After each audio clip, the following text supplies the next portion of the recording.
Jenna, a lot of folks are wondering if the battle over gay marriage in California could someday change the entire land. What is the next legal step? How far might this go? Fox News legal analyst Bob Massi was in the San Francisco courtroom to hear the closing arguments over Prop 8. He is joining us now. Hey, Bob, the judge had some pretty strong language, pretty strong points, I guess, in throwing out Proposition 8. What is the major one in your mind? The due process of law argument, John, which essentially says there's a fundamental right, the right to marry is a fundamental right under the due process clause.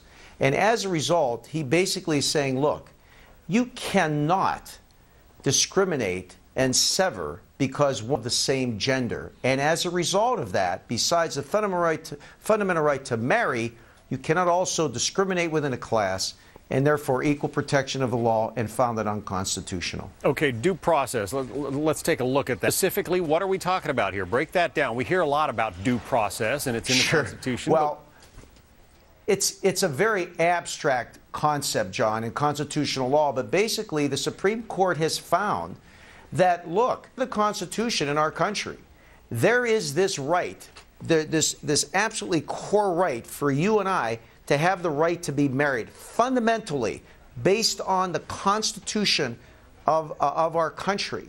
Do otherwise and say that two men or two women cannot marry same gender, it violates the essence of what our Constitution stands for. Therefore, he said it is constitutional. And I might add, John, and much easier argument for the opponents of Prop 8 versus the proponents of Prop 8. They had a real tough time in their closing arguments because the judge specifically, tell me, how has it been that the 18,000 marriages that have been in effect in California, how is that harming people who are heterosexual? And the lawyers said, they haven't been. I don't know how it harms them. Interesting, too, that you had two legal heavyweights who were on opposite sides of the Bush-Gore thing in Florida. David Boies and Ted Olson arguing this case. Ted Olson, yeah. Brilliant guys. I mean, brilliant guys. Ted Olson, I think I read, John, he's had 52 cases before the Supreme Court of the United States and has won 46 out of 52. But a very important thing, if I might add, for our viewers, the judge in San Francisco issued what's called a stay order.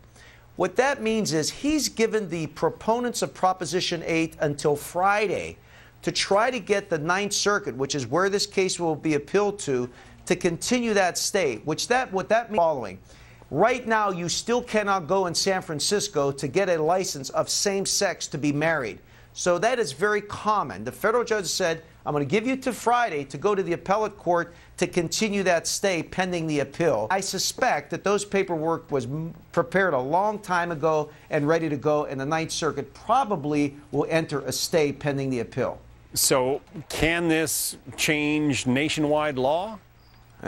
If it goes to the Supreme Court, John, of the United States, which I believe it will end up there, if the Supreme Court, and I really believe the votes will be there, we got 4 liberals on there, and Kennedy probably will go with them because Kennedy wrote a majority decision, I believe it was called the Lawrence case, that talked about the right to marry as a fundamental right.